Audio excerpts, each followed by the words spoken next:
In this video, we're going to be covering doors and windows and how to deal with some of those nuances.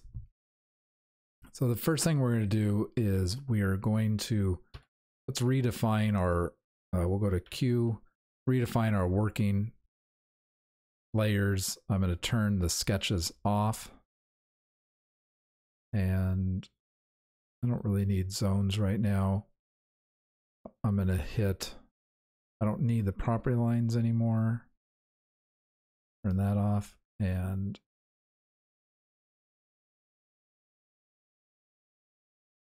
I think that's good. We'll update that, hit OK. Now we have our room here. If we need to toggle the sketches on and off, we can. And if you needed to remember how the bathrooms were laid out or so forth, it's all here for you. I'm going to turn it off. We can remember shower, toilet, sink. A little different here. Let's go, and so if I go to Q and working, since I redefined it, it turns that off. Now I want the site plan noted, site plan still on. I need to turn that off. So go up here, plan noted site, and update that. And that's turned off. Alternately, we could have gone to just first floor proposed. That's going to give us everything we need, but trying to have a custom layered combination that I'm kind of working with while I do this early modeling. So over here, I have these objects already set up. We're going to use most of them, so I'm just going to get them closer to where they're going to go. And the idea is that you can just take these and populate these as necessary. I don't have a tub in this project. I do have a shower. This is the wet wall.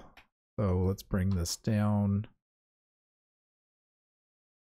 I like to put my showers face a stud. We'll run that face a stud here. They did have a deepened wall, but I'm just going to go stud to stud for this. And this is an enclosure, 3 walls, as a door on the one side. We'll do a door and a leaf.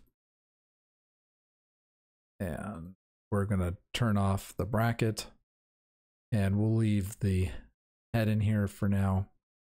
Go into 3D.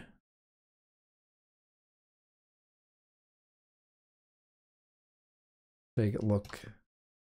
So our shower wall's on the wrong side. It's actually on the bottom. So we're going to want to. And I don't use this object for very long. I like to create my own custom door ultimately, because I find that this object is nice, but it's a little bit frustrating because I can't do exactly what I want. For example, to my knowledge, I can't, here's the grabber, I don't want that. I can't move the shower head off this wall. Maybe I'm wrong about that, but I've tried. Because I have the door here and the shower here. So I'm just going to turn the shower head off. And I'm going to rotate this. This is a good object to use early in your modeling, but I find that once I get a little more specific, I have to start refining it. And we're going to put a 2'8" shower width. Oh, guess we're not doing doors and windows in this video. I will in a second. I just wanted to show you kind of this process of getting all of these things. So I'm going to copy this one because I'm going to use it a couple times. This had the toilet next to the shower. I'm going to come here, Control Alt. I like to use at least 16 inches.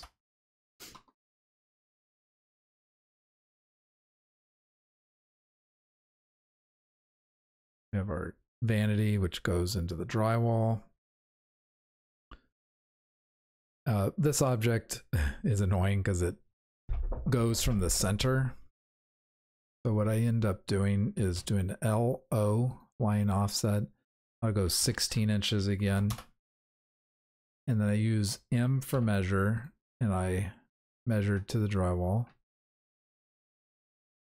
And then either I can copy that, Control C,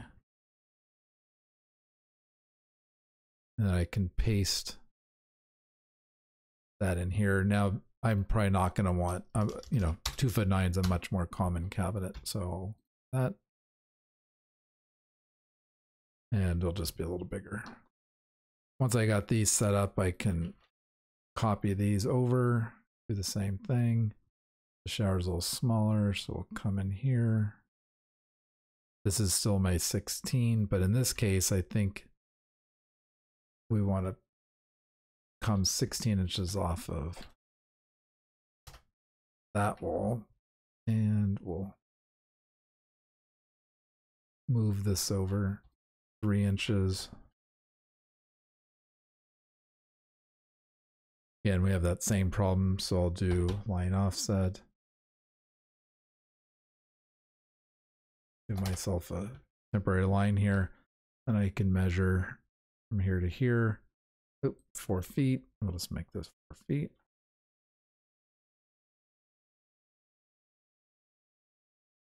Give ourselves that'll give us a little bit more room here. So we have that. Now we can start with the doors and windows. Now, one thing I noticed is these are closet doors, so these walls actually need to run through. Problem. And I won't go through the process, but we could get all of these other elements in place. The doors. So I have some standard doors set up in the favorites. So the favorites can be pulled from here, and you can select one. And so I'm going to do a swing door. Double click that. Defaults is a 2.8. It's 3/4 off the floor, which is fine. I'm going to make this a 2.6, and we'll go with a 7-foot panel. So I want to get some of the basic parameters set up. I'm not going to worry about the numbers on the openings because we're going to have to go back and deal with that later anyhow, once we get them all in. And so, for instance, I want this door, I'm going to use the side as the anchor, Shift Alt, and I have G will toggle the geometry method. So you don't have to go up and grab that. And then R 3 inches. Click that side. I'm thinking I still have a problem here. So let's go ahead and move this up. So we'll select it at 5. The closets are going to have to get a little smaller. And this just happens when you do a rough sketch. You got to kind of keep adjusting. And now that we're a little further into this, we want to center this wall up.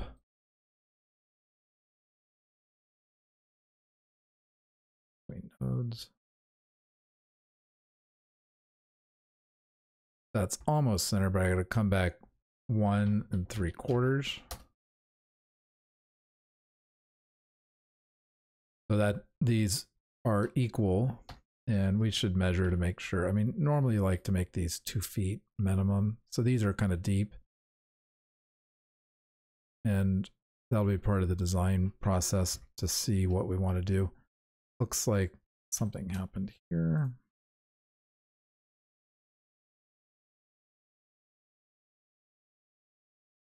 This should be 1.75 inches. So I do a lot of measuring as I go because it's inevitable that some dimensions are going to get entered incorrectly or misclicked. So I like to measure as I'm going to keep everything well organized. Now this isn't and unfortunately the favorite isn't set up well. I want to go in here and get all of this set up so when I propagate this, it doesn't become hard to deal with. So I like demarker 23. Our standard is a hexagon for a door.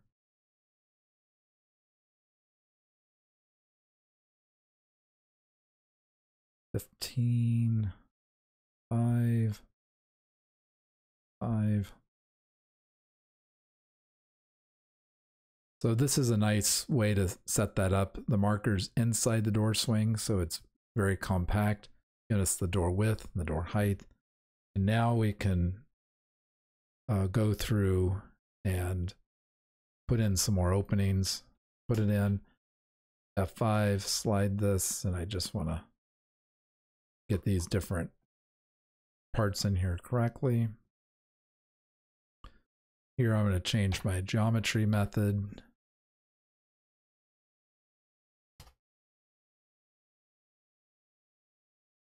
And we're just going to keep propagating this. Now I want to probably at some point open up the sketch and make sure I'm doing pocket doors where there were pocket doors and that sort of thing. So let's say we want to use this door as a pocket door. I'm going to take the properties, go into the door, and I'm going to be very careful not to click anything. Specialty doors, sliding, and don't click this yet. Hit Control and Alt, and I'm going to inject the properties. This is real cool. As soon as I inject those properties, it takes all the properties and moves them into a different object, in this case a pocket door, but all of the settings are the same other than the door type, and then I can use that. So that's a really good trick. Had I clicked on that pocket door, it would have taken all of the default properties of the object itself. So it was important not to click that prematurely. But now I have this pocket door with all the same settings. Slide this door over. If I wanted to make this a pocket door as well, I could do that. If I want to mirror this door, it's an F6. I don't want the pocket behind the shower. And so I would just kind of keep going through this whole process. Now there's a couple properties here that we want to be careful of so that things get scheduled well. And one of those is down in here, structural position, interior. So this will make sure that this goes on to the interior door schedule and not the exterior door schedule. Similarly, doors and windows need to be positioned exterior. So as we go through this process, here's our door schedule.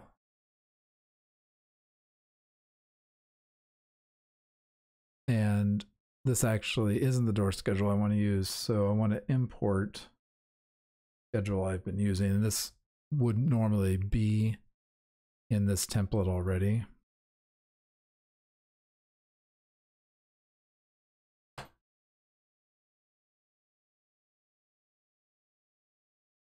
This is the one I like to use, and if we look at the settings, it's looking for doors, not an empty door. Position is interior, and we want to make sure that there's no X in the door value. I'm going to remove this criteria. X means we just don't want that to show up in the schedule for whatever reason. So here, like that. And now we have these 5 doors, and we want to select this cell and to fit. Gives us a nice picture. We can change some of these settings, and I'll go ahead and show you how to do that now. Manufacturer, this is a field you can just type into. Notes, you can type into hardware, and this can be pretty extensive. For an initial submittal, this doesn't have to be that complicated. So that's the interior door schedule. We can close that, and now let's go to classification. actually, I want to go to the property manager. And we want to create a couple properties, and these should already be in this template file, but they weren't. So this is something I'll add. So the thing we want to do is add a new group. Doors and windows.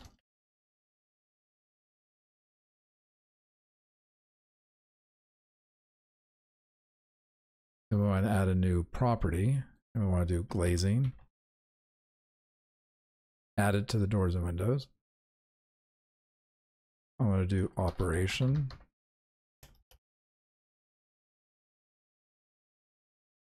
Add it. And we can, there's some others that we should probably do.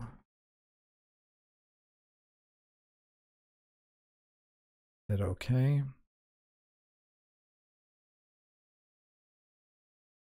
But before we do that, we want to make this available to doors and windows. So that's under availability. We hit OK. Now when we go into a door or window,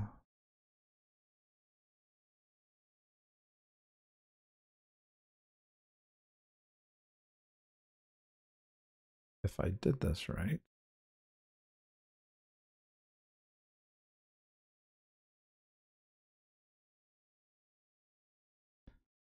here's the handing.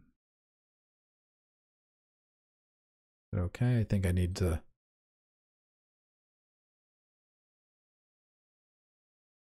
do each of these. Maybe I can multiple select. There we go. So all three of these want to show up on all doors and all windows. And then when we go into the properties, there they are. And now let's say this needed to be a tempered opening. The handing is left, operation, swing. Then when we go to our schedule, now this schedule isn't set up right. And I'm glad this isn't working, because this is something you really need to kind of understand better. So this glazing and operation were not being found in the object. So we're going to add parameters and properties. These are all the parameters and properties that are standard within the object. But we added some properties here, doors and windows, and we can add those three. And now they're linked to those custom fields that we just created. And I can bring these up. This gives you a little idea how these properties work in conjunction. And now you can see that these are being propagated correctly, and sometimes it can be a little faster to enter the data right here. Also, if I change, these are the leaf dimensions. So in some cases you can actually update the fields, and in some cases you can't. So let's say I want to look at this particular opening. I want to look at it in 3D. I can click here. It's going to zoom me in. If I want to look at this in 2D, it'll zoom me in. So it's a nice way to find where you are on your door and window schedule. So I'm going to stop there. That gives you an idea of how this door and window works. I'll do a window real quick. So let's say we're going to do a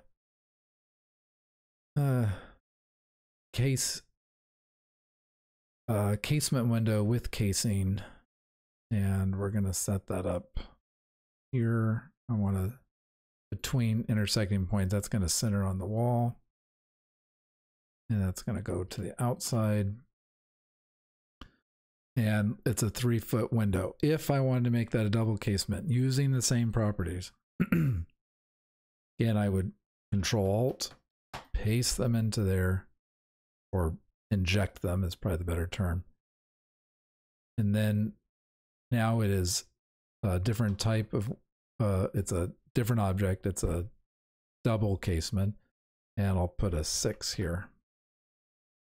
And we want to get our label correct.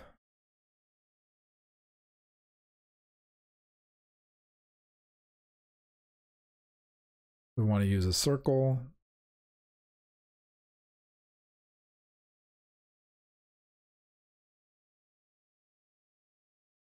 Turn off the extension line. And we'll just have to see how that looks. Oh, we do want the extension line. I was wrong.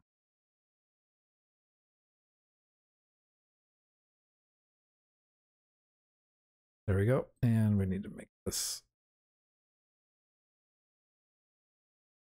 make that 10. And that can be our standard. Now we can just move that around. So the things we want to do is we want to make sure that the position is exterior. We're going to want to get all the windows in.